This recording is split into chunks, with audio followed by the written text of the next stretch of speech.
et je vais essayer de vous présenter un framework qui s'appelle Sarah, qui est un framework open source qui permet d'interagir avec l'Internet des objets, qui est un mouvement depuis quelques années qui est vraiment en vogue, qui intéresse beaucoup de monde et qui va certainement révolutionner les 10 prochaines années. Donc c'est intéressant. Sarah, ça vient d'une série télé qui s'appelle Eureka, dans laquelle un abri atomique est entièrement domotisé et piloté par une intelligence artificielle qui s'appelle Sarah. De mon côté, je m'appelle Jean-Philippe Ancos. Je travaille dans les technologies web depuis le début du millénaire.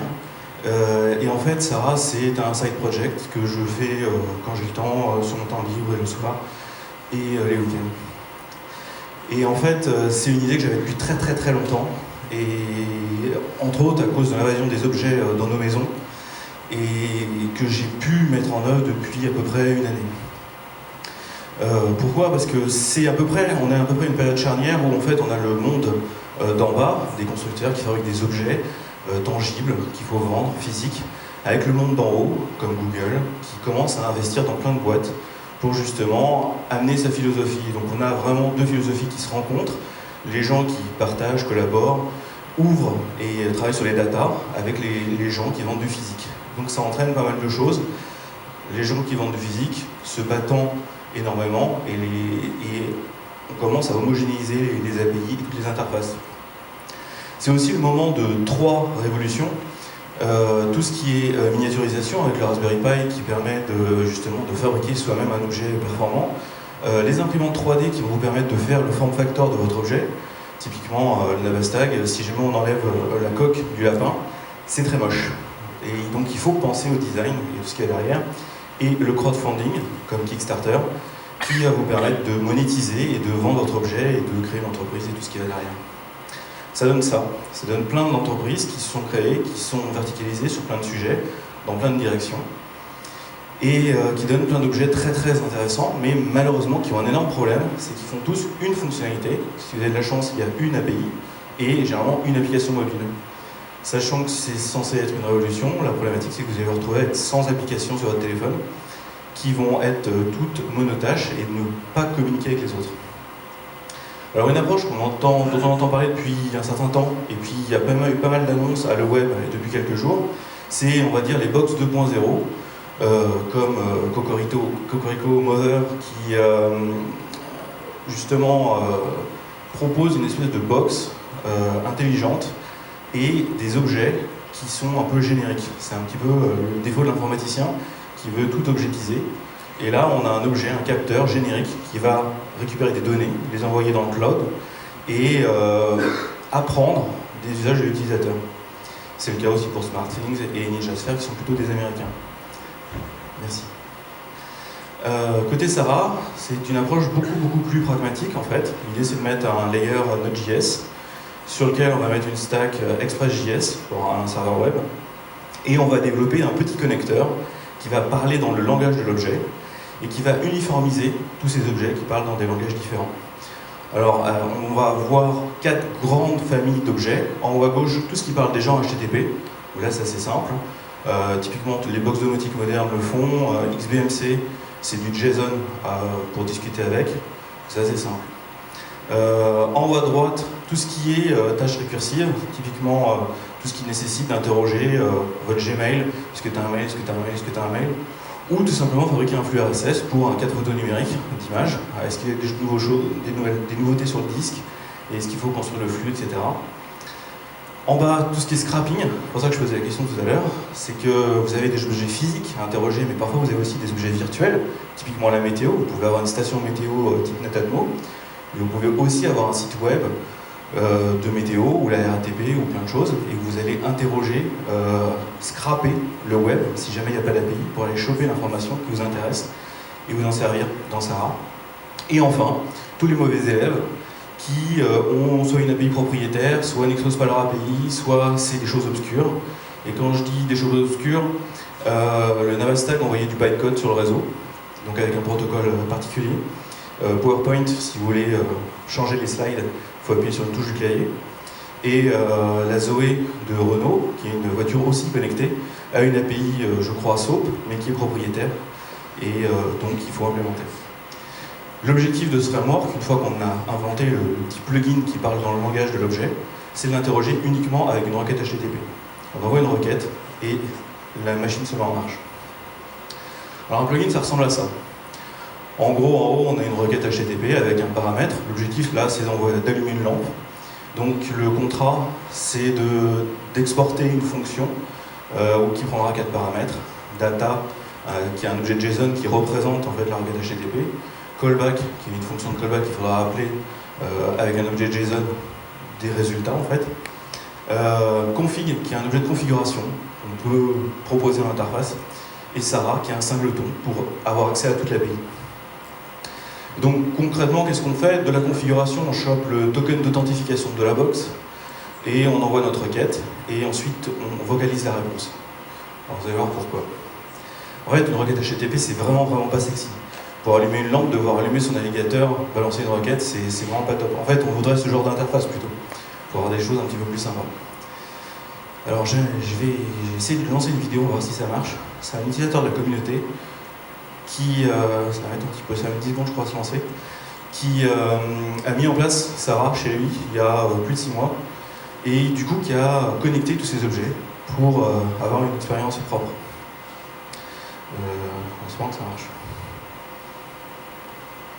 Et dont la Kinect est lamentablement posée sur le frigo pour l'instant.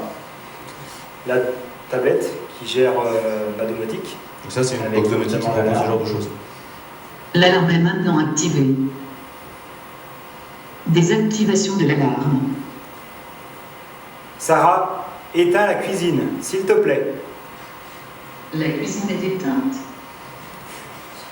Sarah est en liaison avec XBMC pour gérer la musique. Donc il suffit de demander à un artiste. Sarah, je veux écouter AC/DC.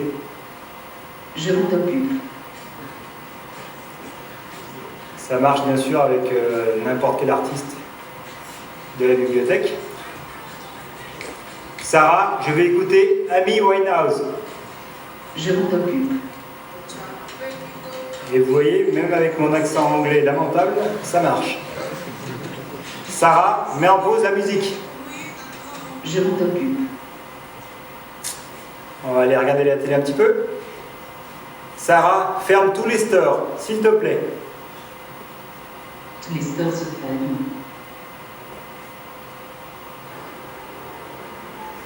Voilà, donc on peut tranquillement aller vers le salon. On va attendre que les stores finissent de se fermer pour le bruit. Voilà, en quelques secondes, c'est chose faite. Sarah, remets le son. Alors tout est filmé d'une traite. Sarah, mets iTélé. C'est lui qui a développé une partie des plugins. Donc c'est bientôt terminé, on va voir la fin. Sarah, chaîne suivante.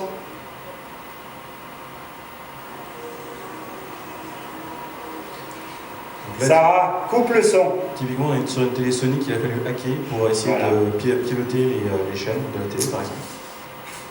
Et si j'étais le matin, j'aurais tendance à dire Sarah, c'est Jérôme, je pars au boulot. Au revoir Jérôme, j'enclenche l'alarme et je t'ouvre le portail. L'alarme est maintenant activée. Et le portail s'ouvre. Voilà. Donc ça, c'était il y a un peu plus de 6 mois avec l'ancienne version de Sarah.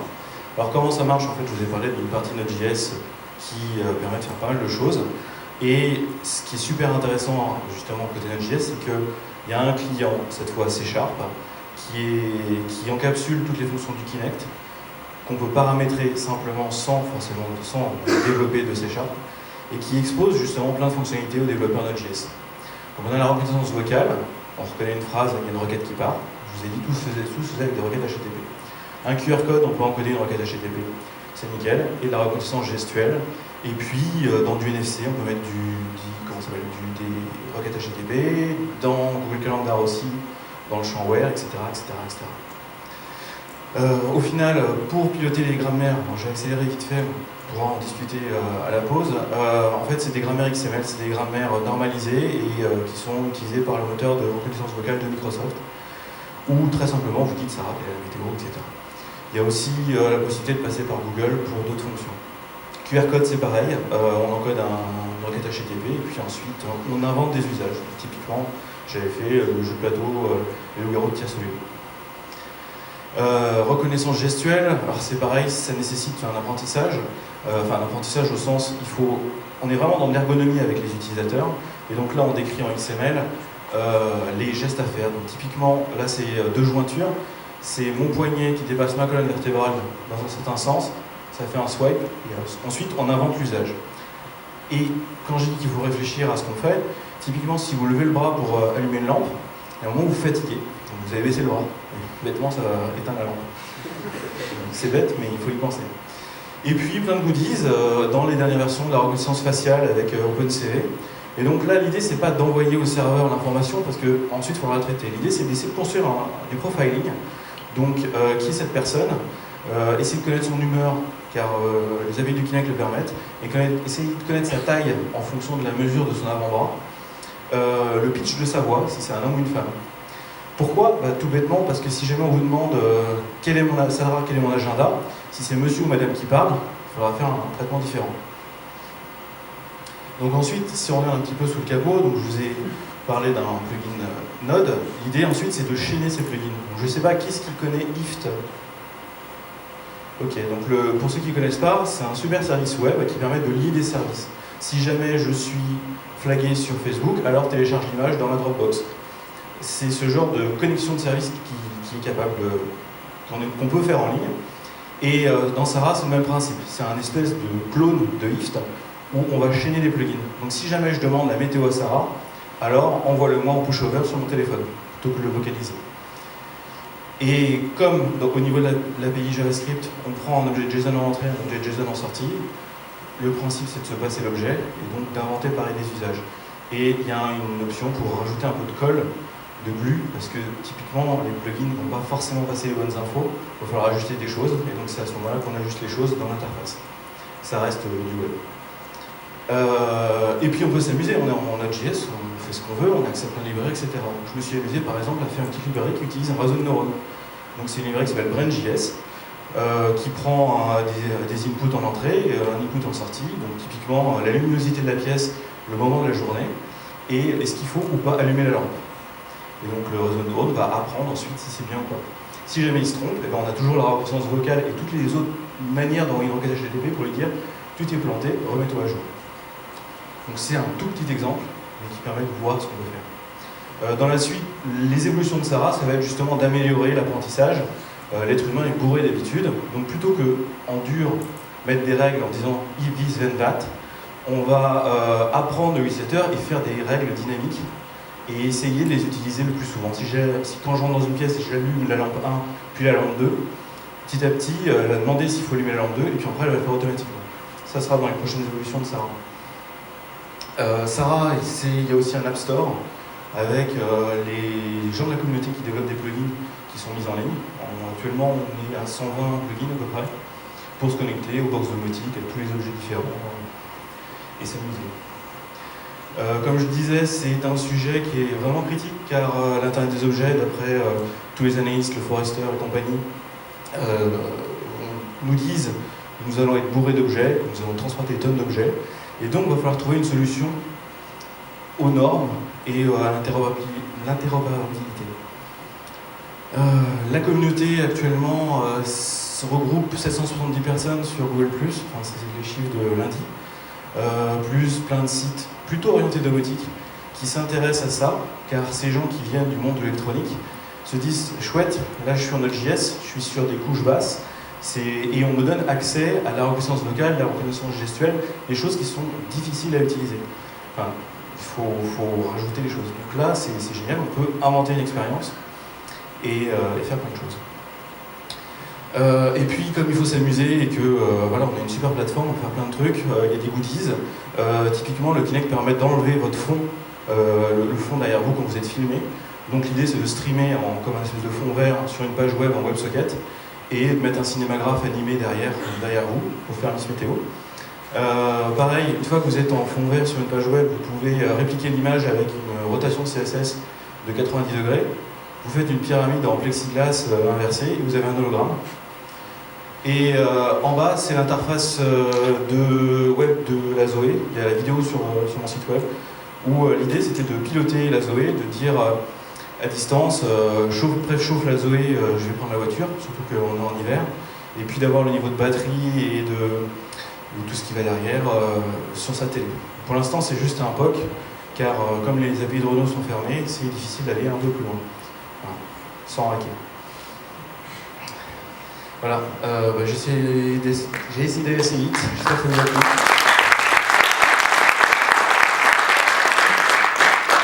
Dans le contexte de Node.js, un retour de la communauté que j'ai eu, ce qui rejoint le tout premier talk, c'est la plus grosse difficulté que rencontrent les gens quand ils font du JavaScript en Node.js, c'est tout ce qui est callback, qui est une manière de penser qui est un petit peu compliquée.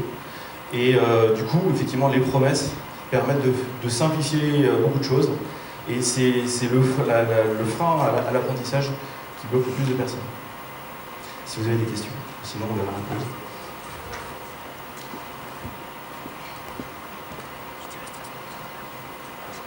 Oui. Là, du coup, Sarah, c'est disponible que sur Windows? Alors, ouais, c'est un projet qui est donc disponible en téléchargement, qui tourne dans le client sur une machine Windows, le serveur Node.js sur ce que tu veux. Potentiellement, il y a des gens qui font tourner sur un Raspberry Pi. Le plus simple étant de faire tourner les deux sur une machine Windows, et il y a même des gens qui virtualisent le Windows pour le mettre sur Mac ou sur d'autres machines. Il y a déjà eu des projets pour portage sur directement Linux? Alors non, il n'y a pas eu de projet pour du portage directement sous Linux. Et en fait, il y a énormément de projets actuellement qui tournent sur la licence vocale. J'ai fait le choix de Microsoft parce que ça marche, c'est immédiat et c'est efficace. Tous les autres projets tournent sur du Android qui nécessite une connexion Internet, ce qui gênait beaucoup de gens de la communauté, et qui donne un résultat qui n'est pas forcément fiable et potentiellement avec du lag. Et ce qui est toujours impressionnant quand on regarde les vidéos des utilisateurs, c'est que ça répond du tac au tac. Et comme la mécanique des grammaires fait qu'on s'attend à une phrase. Donc c'est plus rapide à trouver et on sait ce qu'on va avoir. Mais par contre, ça nécessite Windows. Un des objectifs, je voulais vous faire une présentation avec le Kinect 2. Malheureusement, le SDK n'est pas encore assez abouti pour faire des présentations intéressantes. Mais on pourra connaître la fréquence cardiaque de la personne. On pourra donc imaginer encore d'autres usages, d'autres programmes et tout plein de choses. Et peut-être faire tourner sur Xbox One un jour. Peut-être d'autres questions?